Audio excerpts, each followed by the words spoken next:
So I've been sitting on this story for months now, not sure if I should share it.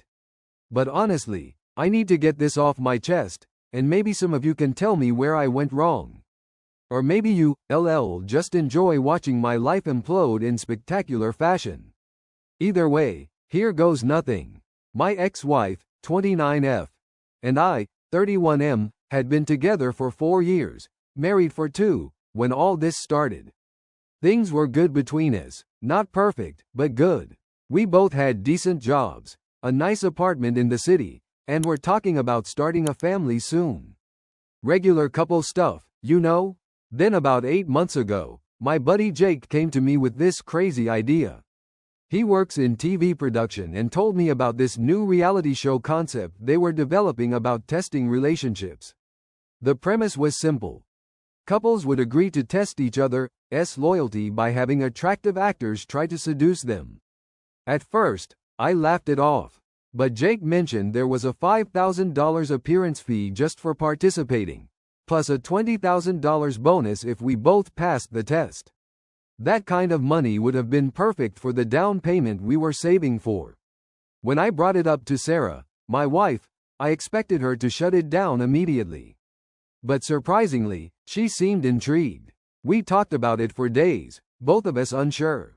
Eventually, we convinced ourselves it would be easy money. We trusted each other completely, so what was there to worry about? The producers had us sign a mountain of paperwork. NDAs, consent forms, the works. They explained the basic setup. We would each be approached separately in natural settings by really attractive people who would flirt and eventually suggest taking things further.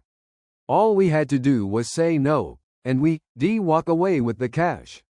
What I didn't tell Sarah was that during my private meeting with the producers, they offered me an additional twist. For an extra $10,000, they would run several more tests on Sarah beyond the main one. Multiple scenarios, different types of guys, various situations. They said it would make for better TV. I don't know what possessed me to agree. Maybe it was the money. Maybe it was some buried insecurity I didn't know I had. But I signed off on it, telling myself it was just a more thorough test that would prove once and for all how solid our relationship was. The first test went exactly as planned. Some model-looking dude approached Sarah at her favorite coffee shop. I watched the whole thing from a monitor in a van parked outside. The guy was smooth. I'll give him that. But Sarah shut him down politely but firmly. When he got more persistent, offering her a weekend at his beach house, she showed him her wedding ring and walked out. I was proud of her. Relieved too. But then the additional tests began, and I started feeling sick about what I agreed to. The producers had different guys approach her in various scenarios. At the gym, after work, even at a bar during her girls' night out. Each time, I sat watching, my stomach in knots as these men tried their best lines on my wife. Sarah passed every single test. Not even a moment of temptation. Just consistent loyalty. But what I didn't know was that she had accidentally found out about the additional tests. And she wasn't happy about it. Not one bit. I found out Sarah had discovered the truth in the worst possible way. We were at dinner celebrating the end of the experiment. At least what she thought was the end. She passed her test. I passed mine, which was basically the same setup but with a gorgeous woman approaching me at the gym. We were feeling good, toasting to our solid relationship and talking about how we use the money. Then Sarah's phone buzzed. She glanced at it, her expression changing instantly. "That's weird," she said. It's a text from someone named Marcus asking if I reconsidered his offer for drinks. My heart dropped. Marcus was one of the actors from the additional tests. He approached her at a bookstore just 3 days earlier. The producers had assured me all the actors were under strict instructions never to contact the participants outside the experiment. Probably just a wrong number, I said, trying to keep my voice steady. Sarah frowned, staring at her phone. No, he specifically mentioned the bookstore. And used my name. She looked up at me. How would some random guy get my number? I never gave it to him. Before I could come up with an explanation, her phone buzzed again. It was a message from the production company meant for Marcus, accidentally sent to Sarah instead, following up on test number 4 bookstore scenario. Please submit your report and receipts by Friday. I watched the color drain from her face as she put it together. Test number 4, not test number 1. Number 4. James, she said quietly, what's test number 4? The restaurant suddenly felt too hot, too crowded. I fumbled for words, but her expression told me lying would only make things worse. The producers offered additional tests, I admitted. For more money. Her eyes widened. How many more? 5 total. The silence that followed was deafening. Sarah set her wine glass down with a controlled precision that scared me more than if she'd thrown it. So while I thought we were doing this together, as equals, as a team, you were secretly having me tested multiple times? Without my knowledge or consent? It was just to make sure. To make sure what, James? That I wouldn't cheat on you if given enough opportunities? Did you think if they just kept sending men my way, eventually I'd crack? I tried to explain that wasn't it at all, that it was about the money, the show, the contract. But even as the words left my mouth, I knew how hollow they sounded. She stood up, grabbed her purse. I passed every single one of your little tests. Every single one. But you just failed mine. Then she walked out, leaving me with the bill and the crushing realization of what I'd done. The next week was hell. Sarah stayed at her sister's place and barely responded to my texts. When she finally agreed to meet and talk, I thought it meant we were working toward reconciliation. I was wrong. I've been thinking a lot, she said, stirring her coffee without looking at me. About trust, about respect, about what kind of marriage I want. I apologized again, promised it would never happen again, swore I'd make it up to her. The thing is, James, I am not sure I can look at you the same way anymore. When you watched all those men hit on me, when you set me up, what were you feeling? Were you hoping I'd fail? No, God no, Sarah, I was rooting for you the whole time. She finally looked up at me. Then why did it all? What were you trying to prove? I didn't have a good answer. I still don't. I need time to think, she said finally. To figure out what I want. I agreed to give her space, thinking it was the right thing to do. Little did I know, during that space, Sarah would make a decision that would shatter what remained of our marriage. 2 weeks went by with Sarah and I living separate lives. We texted occasionally about practical things, bills, mail, who would feed our cat, but nothing substantial. I was sleeping poorly, throwing myself into work, and checking my phone obsessively for messages from her. The whole time, I kept replaying our conversation in the restaurant, thinking of better things I could have said, better ways I could have explained myself. Then, on a Friday night when I was drowning my sorrows with beer and bad TV, she called. Can we talk? Her voice sounded different, lighter somehow. We agreed to meet at a neutral location, a park bench where we used to have lunch when we first started dating. When I saw her walking toward me, something was off.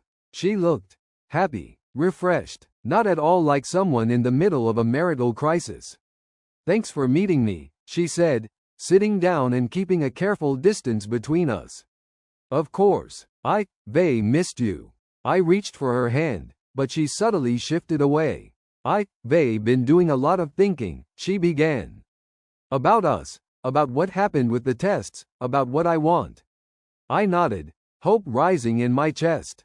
Me too, Sarah, I am so sorry. I slept with someone. The words hit me like a physical blow. I actually felt my body rock backward. What? I slept with someone else. Her voice was calm, matter of fact. Last weekend, I couldn't process what she was saying. Sarah, my wife, who had passed 5 loyalty tests with flying colors, had just told me she cheated on me. It made no sense. Who? It was all I could manage to say. Does it matter? Yes, it fucking matters. I was on my feet now, pacing. We separated for 2 weeks and you jump into bed with someone else? After 4 years together? Sarah watched me, her expression unreadable. How does it feel, James? To have your trust betrayed? To wonder what really happened, who it was, what we did together? To question everything? And that's when it hit me. This was her revenge. She was making me feel exactly how she felt when she discovered what I'd done. You lying, I said, the realization washing over me. You didn't sleep with anyone. A small smile played at her lips. Are you sure about that? Maybe I did. Maybe I didn't. How will you ever know for certain? That's the problem with broken trust. Isn't it? I sat back down, deflated. This is cruel, Sarah. Even after what I did. Is it? I think it's a perfectly reasonable response. You set up tests to see if I would cheat. I am just giving you the result you were clearly expecting. We sat in silence for a long moment, the weight of everything between us. I didn't sleep with anyone, she finally admitted. But I wanted you to feel what it's like to have doubt planted in your mind. To understand what you did to our marriage. Relief flooded through me, followed immediately by shame. She was right. This brief taste of what she'd been experiencing was unbearable. I am sorry, I said again, meaning it more than ever. I truly am. What can I do to fix this? Sarah looked out at the park, watching a young couple push a stroller along the path. That's the thing, James. I am not sure it can be fixed. Not completely, but, she hesitated, I think I want to try. I love you, despite everything. It was the first glimmer of hope I had in weeks. We agreed to start couples therapy, to establish new boundaries, to rebuild slowly. For the first time since this nightmare began, I felt like we might actually make it through. What I didn't know, what neither of us knew, was that Sarah's little revenge scenario had accidentally set something in motion that would upend our lives completely. We started therapy the following week with Dr. Melanie Chen, a no-nonsense woman who asked hard questions from the very first session. I'll never forget how she leaned forward in her chair, looked at both of us, and said, "What are you really afraid of losing?" Sarah and I gave different answers. I said I was afraid of losing her. She said she was afraid of losing herself. The sessions were tough but productive. We had homework assignments, communication exercises, and gradually, things started to improve. Sarah moved back into our apartment after 3 weeks, though she slept in the guest room. Baby steps, Dr. Chen told us. Trust is rebuilt slowly, brick by brick. 2 months into our reconciliation process, I thought we were making real progress. We started having dinner together most nights, occasionally even laughing like we used to. One evening, Sarah actually reached across the table and took my hand while we were talking. It felt like a breakthrough. Then came the phone call that changed everything.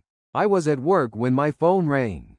Unknown number. Normally I'd let it go to voicemail, but something made me answer. "Is this James Winters?" a man's voice asked. "Yes. Who's calling?" "My name is Eric. I think we need to talk about Sarah." My stomach dropped. "What about her?" He gave a short, humorless laugh. "Well, for starters, she never mentioned she was married until yesterday." The office around me seemed to fade away as Eric explained who he was. An art instructor at the community center where Sarah had started taking classes as part of her self-care plan during our separation. They'd been having coffee after class, talking about art, life, her recent breakup. It had progressed to drinks, then dinner, and while they hadn't slept together, confirming what Sarah had told me, they had kissed. Multiple times. "Look man, I am not that guy," Eric said. When she finally mentioned a husband yesterday, I asked more questions. She got defensive, but eventually admitted you two were trying to work things out. I am stepping back completely, but I thought you should know. I thanked him, somehow, through the fog of shock. When I confronted Sarah that evening, she didn't deny it. "I was going to tell you," she said quietly. "In therapy next week, I've been talking to Dr. Chen about it privately." "About what, exactly?" My voice sounded strange even to my own ears. Sarah sat on the edge of our couch, looking smaller than usual. About the fact that I have feelings for someone else. The room seemed to tilt. You said you didn't sleep with anyone. I didn't That was the truth. But she hesitated. When I started spending time with Eric, it wasn't about revenge anymore. It became something real. While we were in therapy, while we were trying to fix our marriage, I didn't plan it, James. It just happened, and it made me realize something important. She took a deep breath. I am not sure I am in love with you anymore. I felt like I'd been punched in the chest. Because of this Eric guy? She shook her head. No, because of what happened between us. The tests, the lies, the broken trust. Eric is just. He's showing me what it feels like to start fresh. To be with someone who doesn't see me as something to be tested or doubted. That's not fair, I protested. I made one mistake. It wasn't one mistake. It was 5 deliberate decisions to test me without my consent. To spy on me. To let me be manipulated by strangers. Her voice cracked. Do you have any idea how violated I felt when I found out? We argued for hours that night, going in circles. She claimed she hadn't meant to develop feelings for Eric. I accused her of emotional cheating. She pointed out the hypocrisy of my being upset about trust issues. Eventually, exhausted, we called a truce and agreed to discuss it in our next therapy session. But that night, as I lay awake staring at the ceiling, I knew our marriage was balanced on a knife's edge. And I had no idea how to save it, or if it even could be saved. Our next therapy session was tense from the moment we walked in. Dr. Chen must have sensed it immediately because she asked, "What's happened since we last met?" Sarah spoke first, laying out the situation with Eric in clinical detail. How they met, how their relationship evolved, and her confused feelings. I sat silently, arms crossed, trying to keep my emotions in check. "James," Dr. Chen said when Sarah finished, "I can see you, having a strong reaction. Can you share what you, feeling right now?" "What I am feeling?" I laughed bitterly. "I feel like I am being punished far beyond my crime. Yes, I made a terrible mistake with those tests. They apologized. They been doing everything to rebuild trust, and now I find out she's been developing feelings for some other guy the whole time they been in therapy." Sarah shot back, "It's not about punishment. I didn't plan this." "Didn't you, though?" I countered. "You admitted you made up that story about sleeping with someone to hurt me. Then you conveniently start art classes and find yourself a real replacement." Dr. Chen interrupted before Sarah could respond. "Let's take a step back. Sarah, when you told James you had slept with someone else, even though you hadn't, what were you hoping would happen?" Sarah thought for a moment. "I wanted him to understand how it felt to have your trust violated. To feel that gut punch of betrayal." "And did that work?" Dr. Chen asked. "Yes," I interjected. "Message received, loud and clear." I felt awful, just like she wanted. Dr. Chen turned to me. "And how do you feel about her developing feelings for Eric?" I stared at my hands. Devastated, angry, confused, like everything they've been working toward was a lie. Sarah's voice softened. "It wasn't a lie, James. I genuinely wanted to fix things between us. But the more time I spent with Eric, the more I realized what was missing in our relationship, even before the tests." "What do you mean, before the tests?" I asked. She sighed. "The fact that you agreed to those additional tests. It didn't come from nowhere. There was already something broken in how you saw me, in how you trusted me. I just didn't see it until now."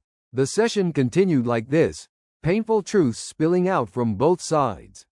Sarah admitted she'd been unhappy for longer than she acknowledged. I confessed that insecurity had been eating at me for years, seeing how other men looked at her, wondering if she'd eventually trade up. By the end of the hour, we were both emotionally drained.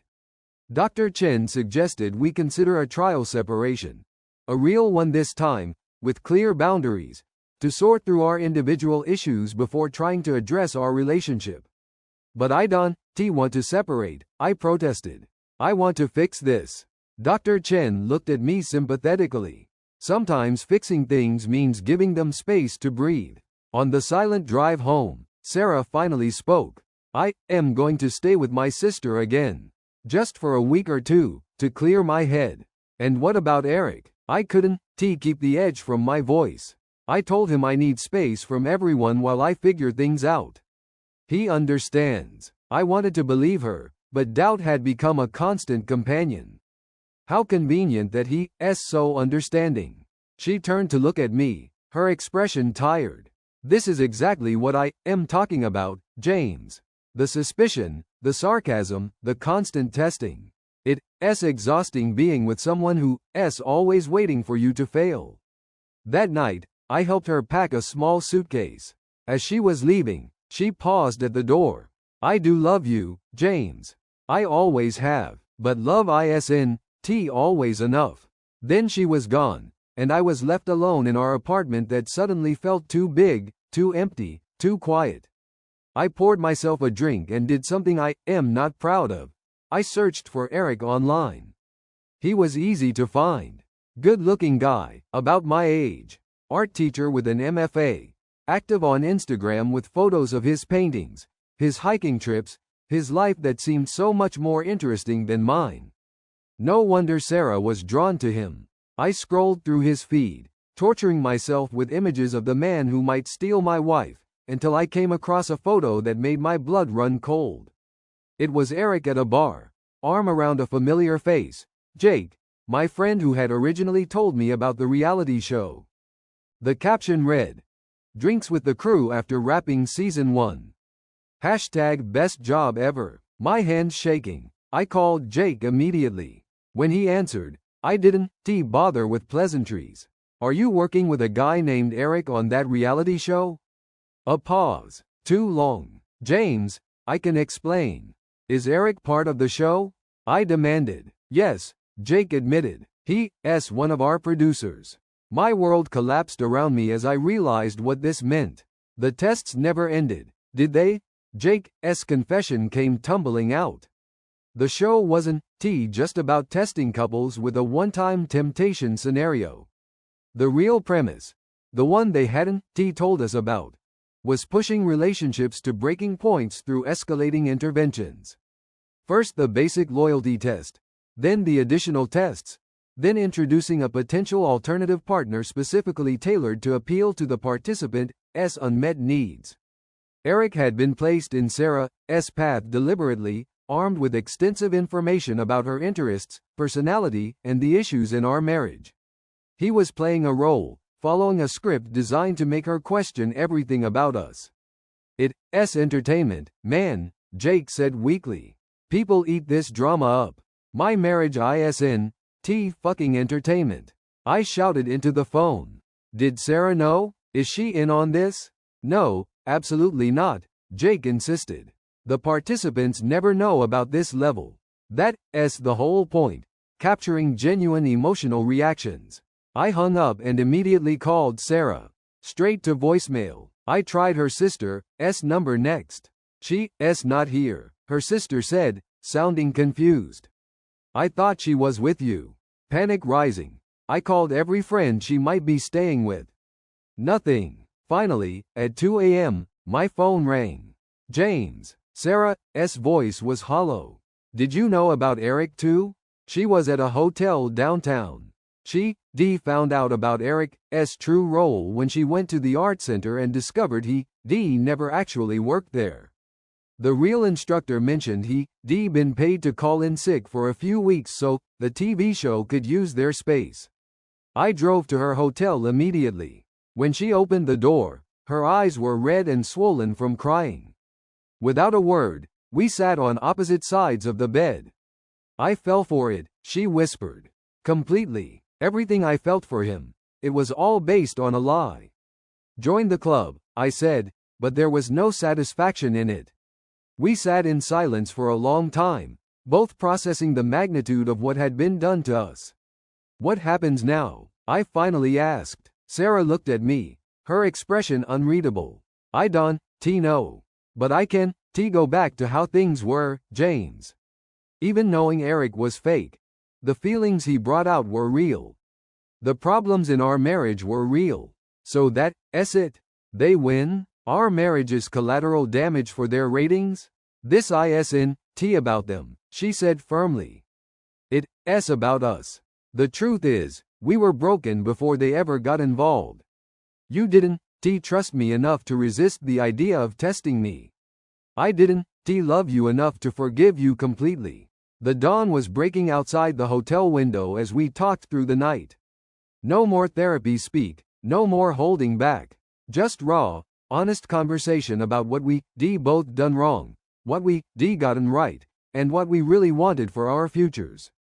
By morning, we reached the painful conclusion that our relationship couldn't and shouldn't be saved.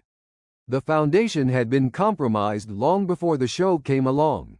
They had simply accelerated the inevitable. We filed for divorce the following week.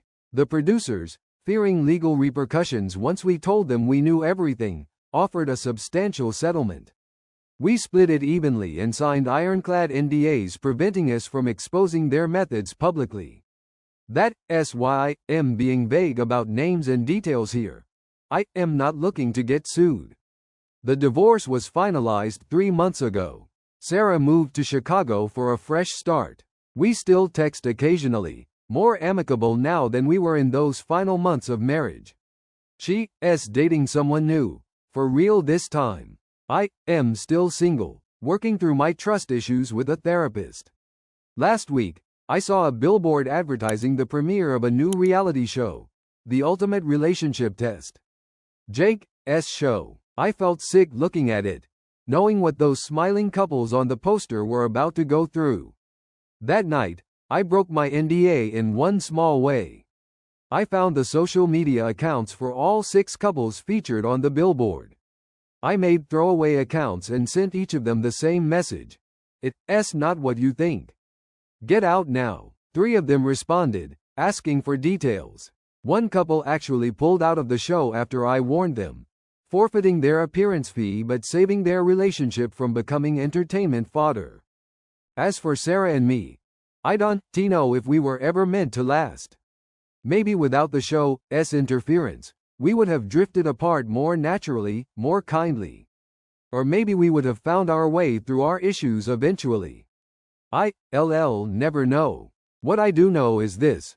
Love isn't about passing tests.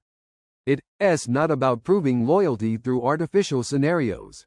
Real relationships are tested every day in small ways.